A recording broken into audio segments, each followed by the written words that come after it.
Basándonos en la sana doctrina, en nuestra congregación Agape anhelamos conocer más de Cristo. Veamos a la luz de la Biblia lo que Dios nos quiere decir.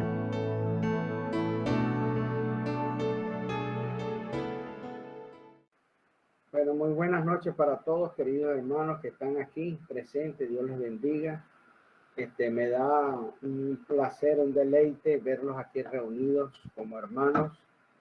Y esta es una de las bendiciones de Dios de los últimos tiempos, Señor, para reunir los hermanos en un solo lugar, aún estando en sitios diferentes. Solo Dios puede hacer eso. Y Dios lo permite en este último tiempo, porque creemos que el desenlace de la historia de la humanidad y el tiempo de la iglesia le queda poco tiempo en esta tierra. Es decir, estamos hablando de la plenitud de los gentiles. No se tardará mucho el Señor. Gloria a Dios por cómo están caminando las cosas en el mundo, como vemos en el tiempo profético bíblico, cómo se cumple. Y creo que pudiéramos ser esa última generación de cristianos que pudiéramos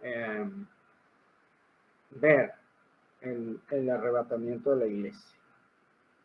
Bueno, queridos hermanos, saludando también a todos los que nos escuchan en todas partes del mundo.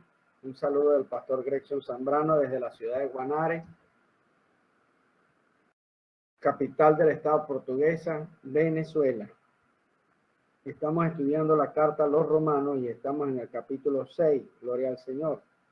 Entonces, creo que vale la pena recapitular desde el versículo 1 para que le demos continuidad. Dice el apóstol Pablo con una pregunta: ¿qué pues diremos? ¿Perseveraremos en el pecado para que la gracia abunde? En ninguna manera, porque los que hemos muerto al pecado, ¿cómo viviremos aún en él? ¿O no sabéis que todos los que hemos sido bautizados en Cristo Jesús, hemos sido bautizados en su muerte?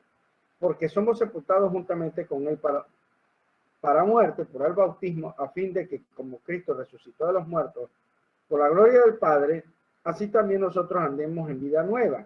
Porque si fuimos plantados juntamente con él en la muerte, porque si fuimos plantados juntamente con él en la semejanza de su muerte, así también lo seremos en la resurrección. Quiero leer este mismo texto en la Nueva Traducción Viviente.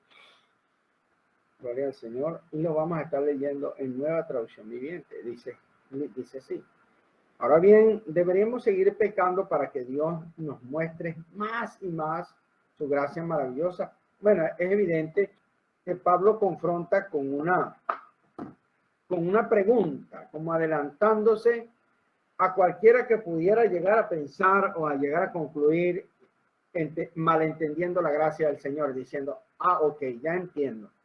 O sea, Jesús ya pagó todos mis pecados en la cruz del Calvario, y me enseña la Escritura que la gracia es mayor a la maldad del ser humano. Es decir, mientras mayor es el pecado, mayor es la gracia.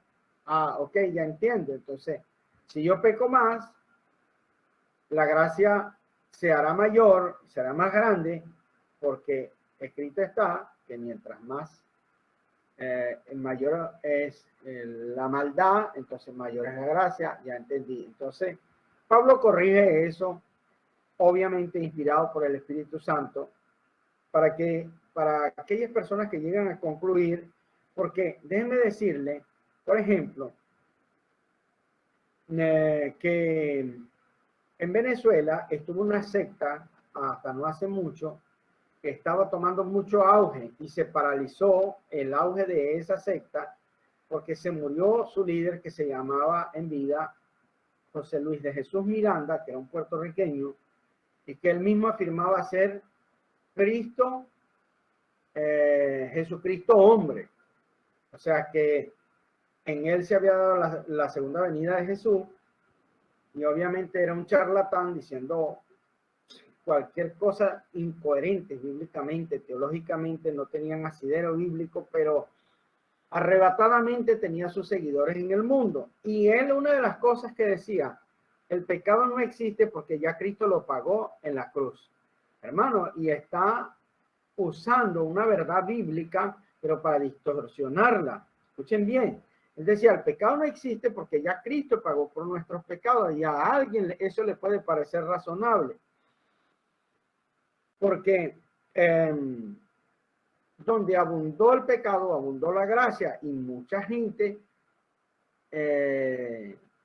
razonando equivocadamente, pero Dios no dejó ese cabo suelto en las Escrituras. Pablo habla de eso y lo explica muy bien diciendo que eso no es correcto. Él dice un rotundo, contundente y lapidario, por supuesto que no. O de ninguna manera, como dice la Reina Valera. Nosotros hemos muerto al pecado. Entonces, ¿cómo es posible que sigamos viviendo en pecado? Es importante siempre acotar cuando nosotros nos encontramos en una frase como esta, que vivir en pecado no es lo mismo que pecar. Todos, aunque seamos cristianos, redimidos por la sangre de Cristo, nosotros lo sabemos. De repente alguien aquí no lo maneja muy bien, o alguien que nos está escuchando por allá, en la distancia. Pecar y vivir en el pecado no es lo mismo. Entonces, ¿cómo es posible que sigamos viviendo en el pecado día tras día, día tras día? Una persona sigue en la práctica del mismo pecado. Eso no es lo mismo que pecar. Los hombres de Dios, lamentablemente, mientras estemos en este pecado, en este cuerpo de muerte, y por lo tanto este cuerpo debe morir, seremos pecadores. Y la Biblia nos exhorta que reconozcamos eso, porque si no lo hiciéramos haríamos al Señor mentiroso, dice la palabra, la primera carta de Juan. Pero aquí no dice cómo es posible que sigamos pecando, no dice así, dice cómo es posible que sigamos viviendo en el pecado.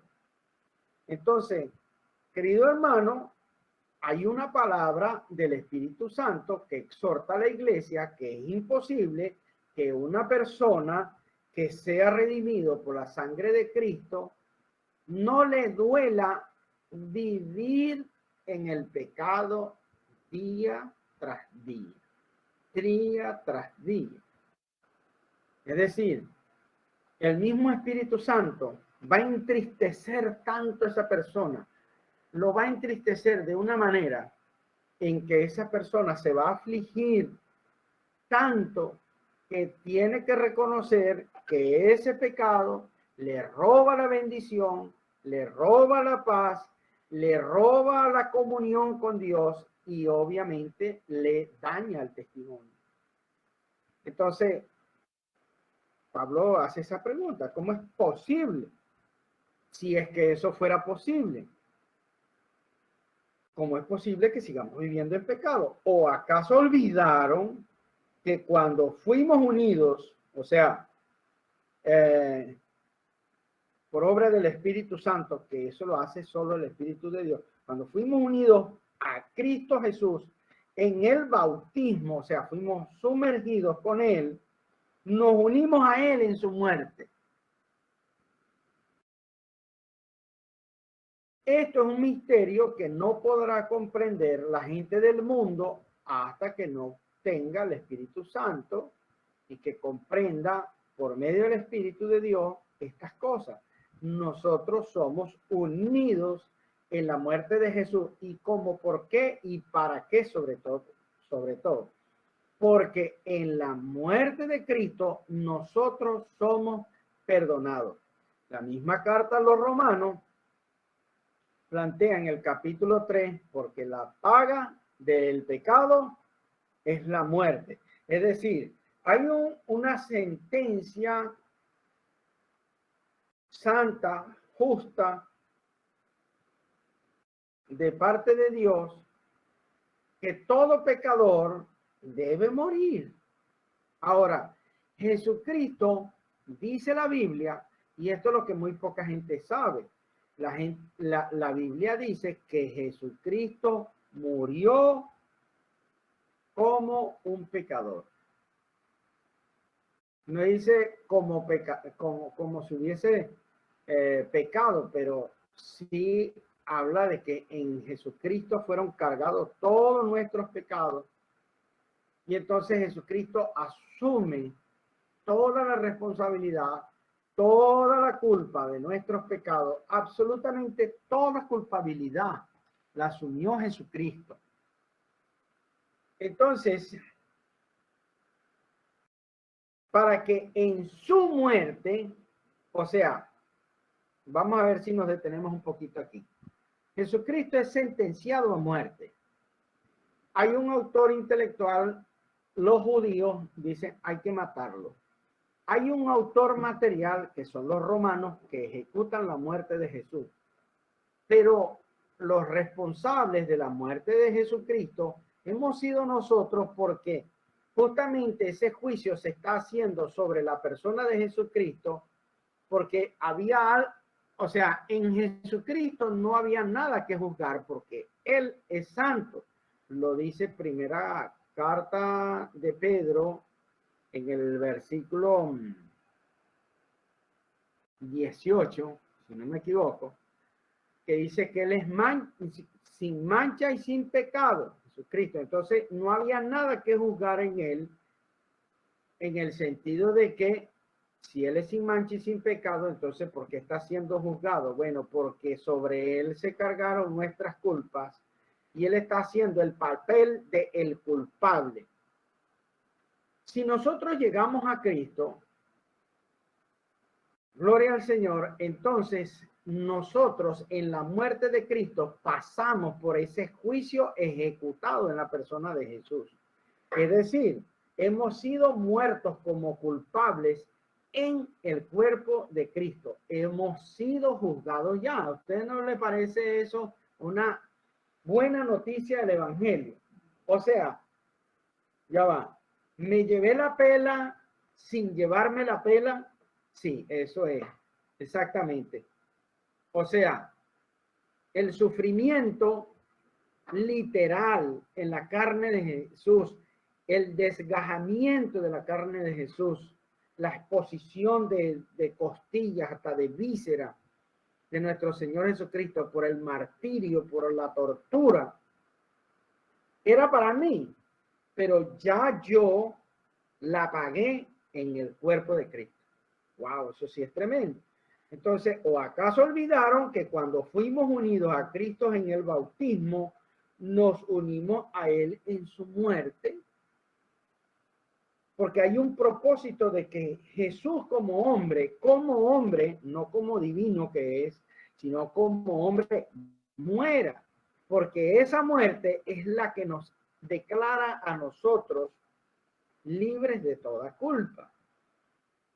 O sea, es la que sobre nosotros viene el perdón de los pecados. Porque nos arrepentimos delante del Señor. Ese arrepentimiento delante del Señor es reconocer, Señor, yo soy el culpable, pero tú fuiste el que murió por mí. Yo soy el que estaba condenado, pero tú aceptaste la condenación. Yo estaba lleno de maldición, yo era un maldito, y tú aceptaste morir como un maldito en la cruz del Calvario. Hermano, eso no lo estoy inventando yo. Yo no estoy inventando eso. La ley de Dios me juzgaba. La ley de Dios señalaba su dedo hacia mí y me decía, tú eres culpable y me la debes y me la vas a pagar, a menos que aceptes el sacrificio de salvación de Jesús en tu vida. Y si no lo aceptas, entonces quedarás maldito, y una vez que mueras, muerto en maldición, en delitos y pecados, no habrá quien te salve. Esto es importante entenderlo. Dice, sino que con la preciosa sangre de Cristo, el Cordero de Dios, que no tiene pecado ni mancha. Entonces, es obvio, si no tiene pecado ni mancha, porque es que está muriendo en un juicio como un culpable. Porque el propósito de eso fue que tú fueras declarado tú fueras perdonado en primer lugar. Tú no puedes ser declarado justo si primero no se te perdona. Entonces, la muerte de Jesucristo fue para el perdón de los pecados y la resurrección de Cristo es para que fuéramos justificados. Así lo dice la Biblia, y que es la concordancia bíblica de la doctrina. Usted va a buscar en Gálatas capítulo 3, el versículo 13, y allí verá usted cómo dice que Jesucristo muere por nosotros en una cruz como un maldito. Maldito, hermano. Y también va a buscar en la Biblia, donde dice en 2 Corintios, en el capítulo 5, en el versículo 14, que ahí vamos a ver en que nosotros, entendiendo este asunto, debemos vivir para Él. Y dice, leamos allí, pero Cristo nos ha rescatado de la maldición de la ley. ¿Cuál es la maldición de la ley? Bueno, de que estábamos muertos en delitos y pecados y éramos unos malditos. Esto es la parte dura del evangelio que no quieren escuchar. Por ejemplo, los romanos apostólicos no quieren escuchar eso, porque ellos dicen, no, Dios es amor, Dios es amor, Dios todo el que se muere lo perdona, todo el que se muere, todo lo tenga en su santa gloria, vuela alto. Pero hermano, pero y la Biblia dice, sí, la Biblia dice, pero es que Dios es amor, Dios es amor, Dios es amor. No, hermano, espérate, estás equivocado. Eso no es lo que enseña, eso es una enseñanza sesgada de la Biblia. Y si está sesgada, hermano, entonces no tienes la verdad completa bíblica. Entonces, mire lo que dice en Gálatas, donde estamos leyendo. Perdón. Dice, Cristo nos ha rescatado la maldición dictada por la ley, o sea, nos señalaba como unas personas malditas, fue colgado en la cruz, cargó sobre sí la maldición de nuestra fechoría. ¿Está entendiendo eso, hermano? La maldición de nuestra fechoría. Pues está escrito, maldito todo el que es colgado en un madero. Donde dice, pues está escrito, es porque así estaba escrito en el Antiguo Testamento, en Deuteronomio, si mal no recuerdo, en el capítulo 31, dice este pasaje bíblico, maldito todo aquel que es colgado maldito por Dios, dice, maldito por Dios. Mire hasta el punto donde llegó Jesucristo para salvarnos a nosotros. Maldito por Dios, hermano. Wow. No, es decir, un anatema. Jesucristo llegó al punto de ser anatema, que quiere decir maldito por Dios, para salvarte a ti y a mí. Sin embargo, vemos tradiciones antibíblicas donde se le rinde culto, honor, honra a quien no fabricó, pero ni una mosca, hermano. No tienen poder para hacer nada. Le rinden culto y adoración a lo que no es Dios. Algo extremadamente contaminante y ofensivo a Dios. Pestilente ese pecado de la idolatría, hermano. Pero, ¿qué le digo yo? Aborrecible, la Biblia dice abominable. Y Cristo murió por todos esos idólatras que están ahí y todavía no lo saben. Deseamos nosotros y oramos por ellos para que se arrepientan de ese pecado. De ese y de todos los pecados, obviamente. Pero es un pecado extremadamente ofensivo a Dios. Que la gente prefiera pedirle a la piedra, al palo, al yeso, al metal, sea un metal fino o un metal no tan noble, pero idolatría al fin, eso es imperdonable para Dios. Y también leemos en Corintio, sea de una forma o de otra, el amor de Cristo nos controla. Estamos leyendo Nueva Traducción Viviente. Ya que creemos que Cristo murió por todos, también creemos que todos hemos muerto a nuestra vida antigua. Él murió por todos para que los que reciben la nueva vida en Cristo ya no vivan más para sí mismos, más bien vivan para Cristo, quien murió y resucitó por ellos. Amén. Cristo murió y resucitó por cada uno de quienes. Murió por todos, pero se hace efectiva en los que reciben la nueva vida en Cristo. Así es. Hoy debo decir con mucha alegría, hay mucha gente que ve una congregación modesta, humilde como esta, que tiene una porción física pequeña y otra porción que está allí donde están ustedes por las redes sociales, vía online. Y se congregan, escuchan palabra aquí. Pero escuchen bien, me contento. Ayer una de las hermanas que viene acá a esta congregación trajo una joven muchacha que ya ha venido en otras oportunidades, ha escuchado la palabra de Dios y fue tocada por la palabra de Dios, y eso yo lo creo. Y al entender lo que Dios le hacía entender, hasta donde le alcanza para entender, Dios obrando en su mente, recibió al Señor Jesucristo para la gloria de Dios. Cosas que a Satanás no le gustan, este tipo de cosas. Y también contamos el precioso milagro que hizo el Señor Jesucristo a una de las hermanas, que es Ingrid,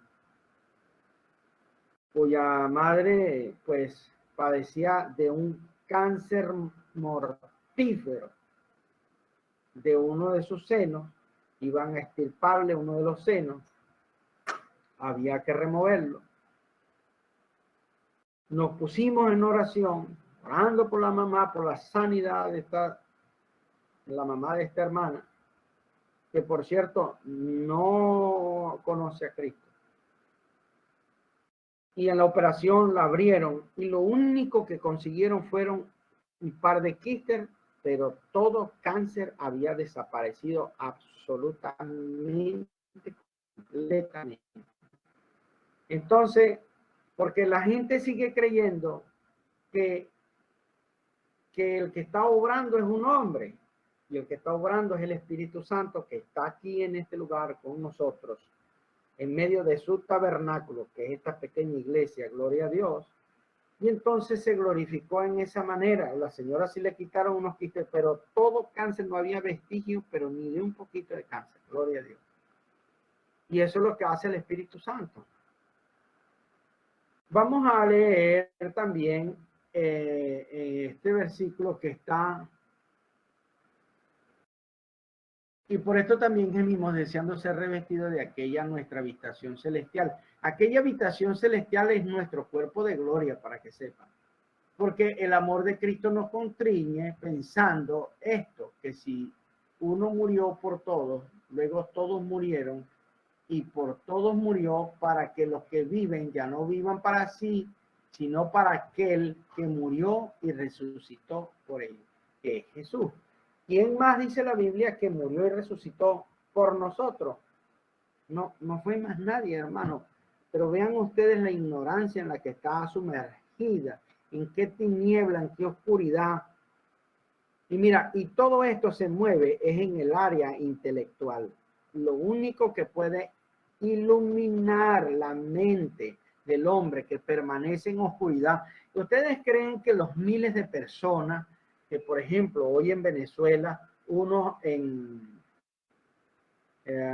no recuerdo, por ahí en Cumaná, que le llaman la Virgen del Valle y todo eso. Pero miles y miles de personas, miles, hermanos. Y ustedes creen que ahí hay pura gente analfabeta y letrada. No, hay gente profesionales, intelectuales, pero tienen la mente entenebrecida. Es una cosa que es a nivel intelectual y a nivel espiritual. De donde usted y yo tenemos que sentirnos privilegiados entre los millones, miles de millones de personas en la tierra, en que Dios ha desatado nuestras mentes de todas esas tradiciones. Y hay hermanas aquí que realmente si eran, pero católicas, rajatabla, y entienden de lo que yo estoy diciendo. Todos somos igualmente libres, pero ¿cuánto más se puede sentir libre una persona sumamente practicante de todas estas cosas? Entonces, y la Biblia es clara, uno solo murió y resucitó por nosotros. Bueno, la tradición le importa medio cacahuate lo que dice la Biblia y ellos insisten en sus dogmas extrabíblicos y ahí tienen a la gente atada. O sea, son dueños de ellos. Déjenme leerle otro pasaje bíblico que citamos por aquí para que quede registrado, que es Deuteronomio, yo dije 31 y yo corrijo, es Deuteronomio 21, que dice decir, no dejaréis que su cuerpo pase la noche sobre el madero. Esto lo escribió Moisés 1500 años antes de que Jesucristo estuviera en la tierra.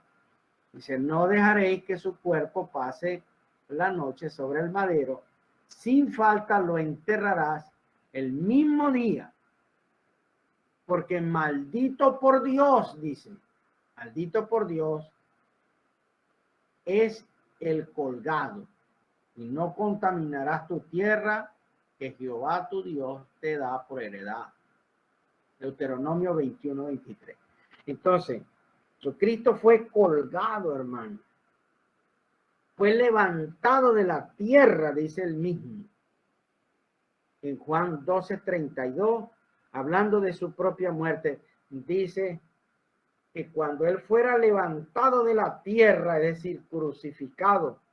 ¿Y qué quería decir un crucificado, hermano? ¿Por qué era por qué era maldito una persona que estuviera colgado?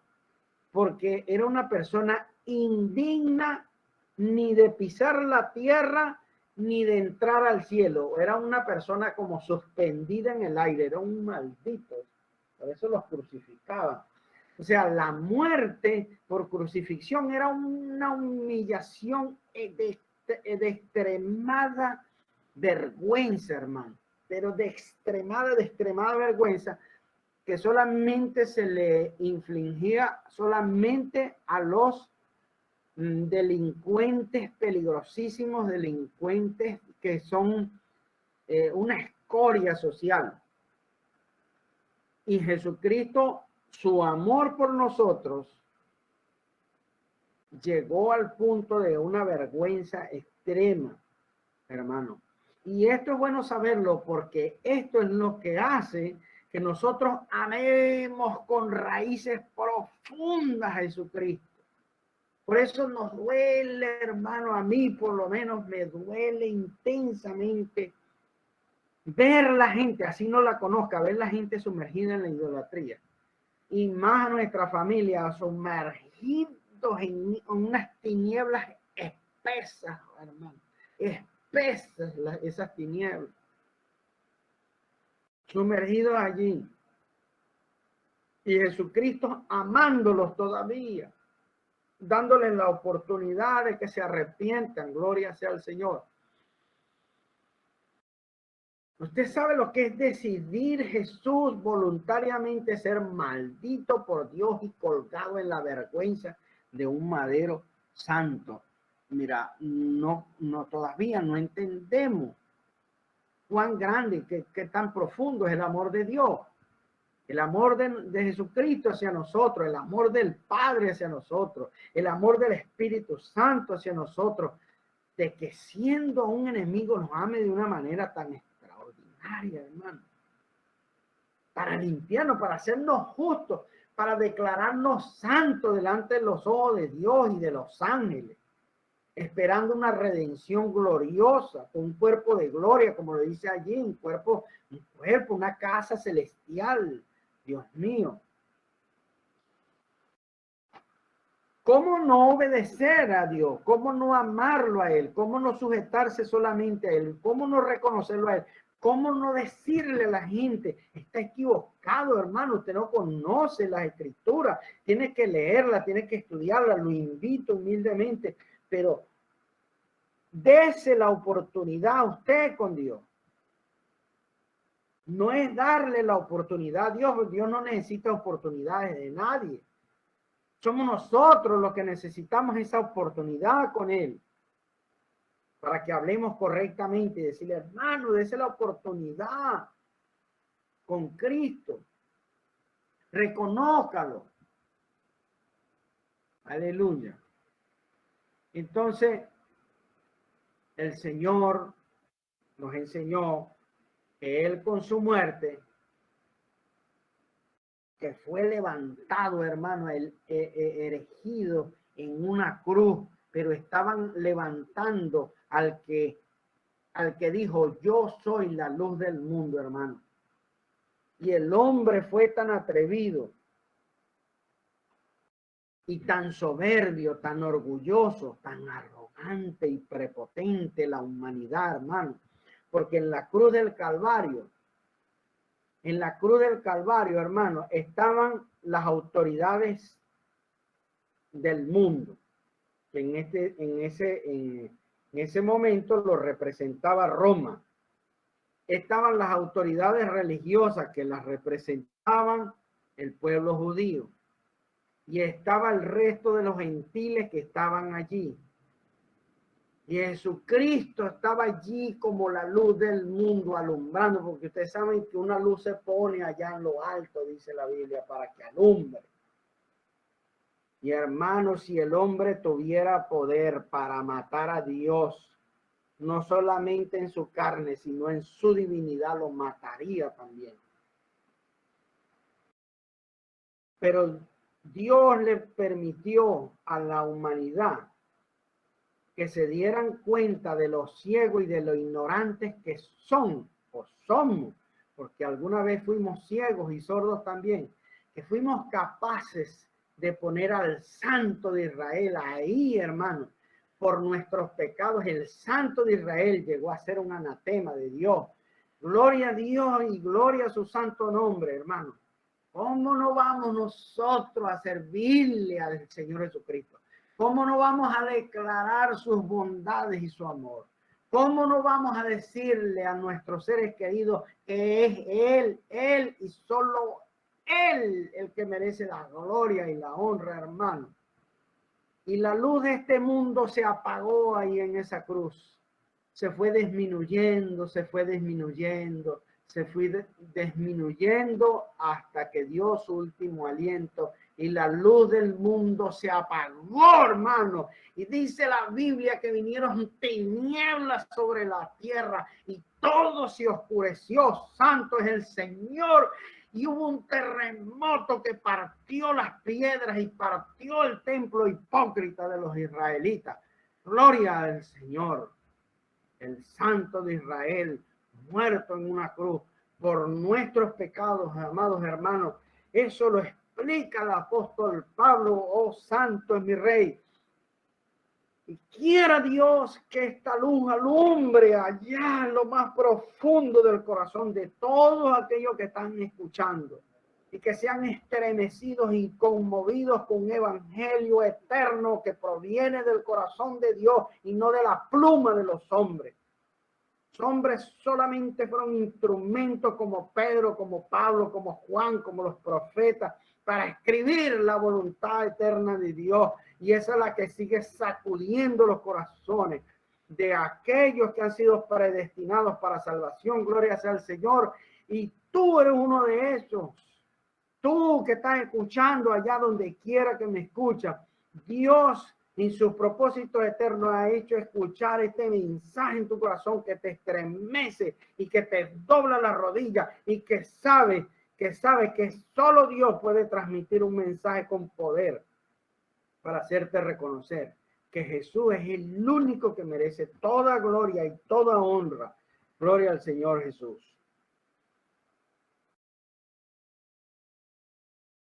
Por eso la carta a los romanos es reconocida por los grandes eruditos y los estudiosos de la Biblia como el evangelio del apóstol Pablo. Gloria al Señor. Entonces, nadie que conozca estas cosas puede vivir pecando. No puede, hermano.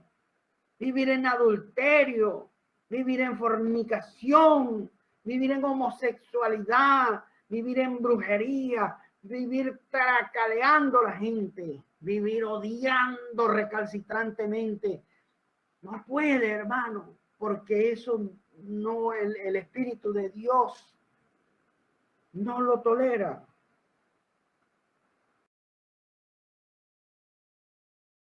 Versículo 5 del capítulo 6 de la carta a los romanos. Dice, porque si fuimos plantados juntamente con él, es decir, como una semilla, juntamente con él en la semejanza de su muerte, así también lo seremos en la resurrección.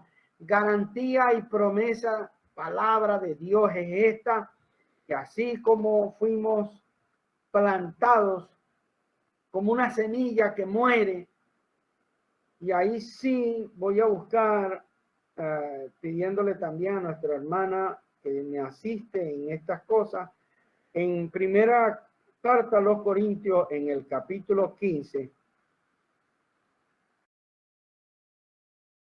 dice el versículo 37, 36, 37 y 38, para que entendamos qué es eso de que nos están plantando juntamente con Cristo y que en esa semejanza resucitaremos nosotros también. Y esta es la concordancia de ese pasaje bíblico. Esta es la enseñanza bíblica. No son opiniones de hombre y a mí me parece que yo creo. No, aquí está lo que dice. Primera carta a los Corintios, capítulo 15, del versículo 36 al 38, en la versión Reina Valera. Dice, necio, lo que tú siembras no se vivifica si no muere antes. Es decir, está hablando de la semilla. Y lo que siembras no es el cuerpo que ha de salir, sino el grano desnudo, ya sea trigo o de otro grano. Pero Dios le da el cuerpo como Él quiso a cada semilla su propio cuerpo. Es decir, que una semilla al caer a la tierra debe morir para dejar brotar la inteligencia que hay en ella, la sabiduría que hay depositada en ella, y convertirse en un nuevo cuerpo, abandonar un cuerpo que es una semilla para convertirse en otro cuerpo que será tallo, que será raíz, que será hoja y flor y finalmente fruto. Mano, qué preciosa, qué bella la explicación que Dios nos da a través de la Escritura de la resurrección, y lo puede ver usted en cualquier tipo de semilla, es la semejanza de lo que Dios está hablando. Debe morir ese cuerpito de esa semilla para que brote la vida que hay en él. Y Jesucristo debía morir su cuerpo como una semilla, ser plantado en una sepultura, pero de él brotó manantiales de vida eterna hasta el día de hoy. A ti te alcanzó la vida que brotó de Jesucristo, sacó la eternidad del evangelio. Él brotó vida eterna, gloria a Dios, y nos alcanzó a nosotros. Y volvemos a la carta a los romanos, que dice que si nosotros, y aquí es donde está activada la fe, versículo 5 del capítulo 6, porque si fuimos plantados juntamente con él en la semejanza de su muerte, así también lo seremos en la de su resurrección. ¿Qué quiere decir eso? Que eso nos va a proporcionar un cuerpo de gloria. Ese es el fruto de la muerte del cuerpo de Jesucristo, que de él saldrán muchos cuerpos de gloria. De él saldrá la iglesia que estará en los cielos con él eternamente, de donde nacimos del Espíritu Santo. Qué poderosa palabra, hermano. Cuando uno lee esto, uno no puede desviar la mirada ni a la izquierda ni a la derecha, solo está fija en Jesús, en Jesucristo, amados hermanos. Vaya qué carta tan extraordinaria, tan maravillosa, tan llena de gozo. ¿Quién puede estar triste con una noticia que yo le digo, una noticia desesperadamente llena de alegría, de júbilo? Provoca gritar, provoca llorar, provoca postrarse, hermano. El Espíritu Santo sacude que nosotros seamos reservados por para un evento tan glorioso. Versículo 6 dice, sabiendo esto, porque hay que saberlo, hermano.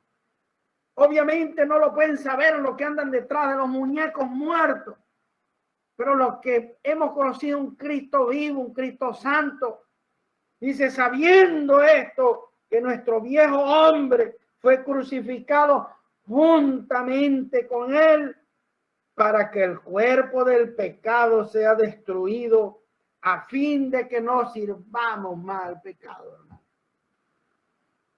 Gloria al Señor. Entonces, nosotros no juzgamos a la gente. Es decir, no condenamos a la gente. No decimos, este se va para el infierno porque no, nosotros no hacemos eso. Pero la Escritura sí lo puede hacer, y por la Escritura sí podemos evaluar nosotros y ver que si una persona, siendo cristiana, habiendo nacido de nuevo, y le pongo comillas, no produce el fruto que el Espíritu Santo está emanando dentro de él. Supongamos que una persona tiene 1 año, 2 años, y abusando 3 años, porque es nuevo en el Evangelio, que debe ir creciendo, debe ir haciéndose más grande su testimonio.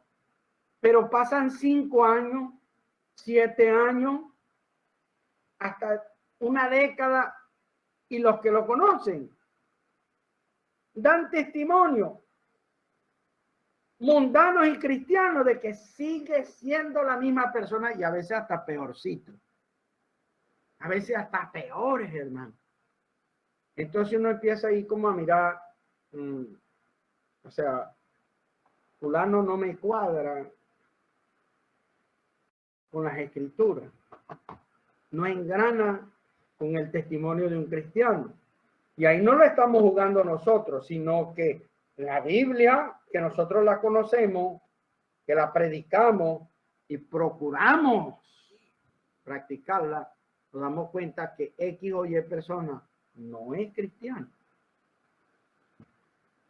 En el mejor de los casos, simpatizante del Evangelio y de Cristo, pero no es cristiano. Bueno, hermanos, mire, yo me sorprendo de cómo pasa el tiempo tan rápido. Pero por hoy hemos llegado al final del estudio. Queriendo Dios, que Dios siga obrando en las personas que nos escucharon a través de este mensaje, y sobre todo dentro del cuerpo de Cristo, que es esta su iglesia. Y que sea Dios acomodando lo espiritual a lo espiritual, haciéndonos razonar, haciéndonos examinarnos, consolarnos, edificarnos y exhortarnos para la edificación del cuerpo de Cristo, que es la iglesia.